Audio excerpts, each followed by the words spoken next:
Good evening and welcome to Pakistan Today News from our New York studio. I'm Victoria Lane. We begin in Rawalpindi, where protesters from Pakistan Tehreek-e-Insaf, including the jailed former Prime Minister Imran Khan's sisters, have ended their sit-in outside Adiala jail.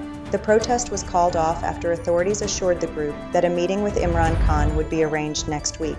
The demonstration followed earlier clashes with law enforcement, during which water cannons were used to disperse crowds. PTI supporters have warned they will return if the promised meeting does not take place, while party leaders are calling on at least 10,000 people to mobilize for future protests to press their demands. Our next story takes us to the capital, where the Anti-Terrorism Court in Islamabad has issued non-bailable arrest warrants for more than 40 PTI leaders. The warrants were issued in connection with the May 9th attack on the general headquarters after the accused failed to appear in court. During today's proceedings, defense lawyers sought permission to consult former Prime Minister Imran Khan at Adiala jail, but prosecutors opposed the request, saying Khan remains under the jail superintendent's custody. The court also noted several accused were still missing and set the next hearing for January 20th, while other related cases were adjourned due to the absence of judges. For more on this, we're joined by our correspondent Sarah William in Islamabad. Sarah, what's the latest from the court? Victoria, today's hearing underscored the legal pressure mounting on PTI leadership following the May 9 incidents. Court officials confirmed that over 40 party figures are now facing non-bailable warrants, significantly raising the stakes for those who have yet to surrender.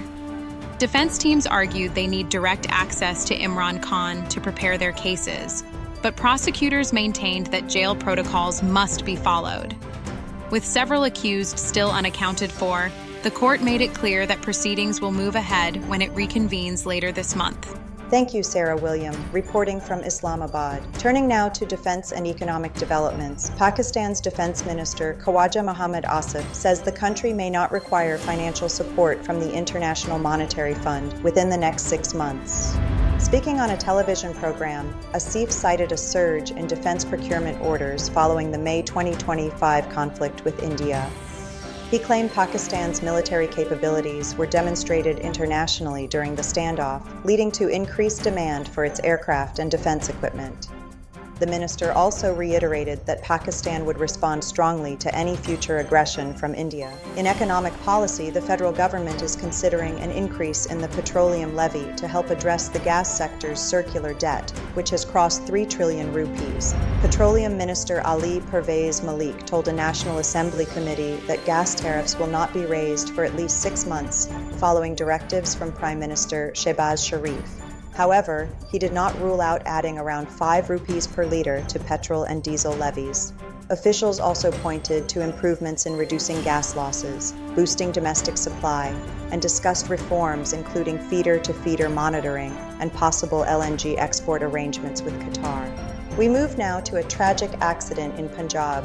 At least 5 people were killed and 27 others injured when a passenger bus traveling from Islamabad to Karachi plunged into a ravine in the Dak Pathan area of Chakwal district. Rescue officials say the driver lost control near a sharp bend, causing the bus to skid off the road and fall into a deep gorge.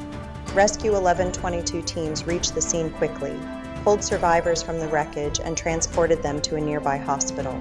7 women are among the injured, with several reported to be in serious condition. Internationally, U.S. President Donald Trump has announced that Venezuela's interim government plans to send up to 50 million barrels of oil to the United States. In a social media post, Trump said proceeds from the oil would be controlled by him and used to benefit both nations. The announcement comes amid ongoing U.S. pressure and sanctions on Venezuela's oil exports, as well as a blockade that halted shipments since mid-December. The proposed deal could see cargoes rerouted from China and may involve auctions to U.S. buyers, while Venezuelan officials have accused Washington of attempting to seize their oil reserves. And finally, in sports, the International Cricket Council has rejected a request from the Bangladesh Cricket Board to move its ICC Men's T20 World Cup 2026 matches out of India. Dhaka cited security concerns for its players amid recent tensions with India and had formally asked for its group stage games to be shifted to Sri Lanka. The ICC, however, insisted that matches remain in India as scheduled and warned Bangladesh it could forfeit points if it refuses to travel. The decision comes against the backdrop of a wider diplomatic and cricketing dispute, including controversy over the release of Bangladeshi pacer Mustafizur Rahman from an Indian Premier League squad. That's all for now. You're watching Pakistan Today News. I'm Victoria Lane.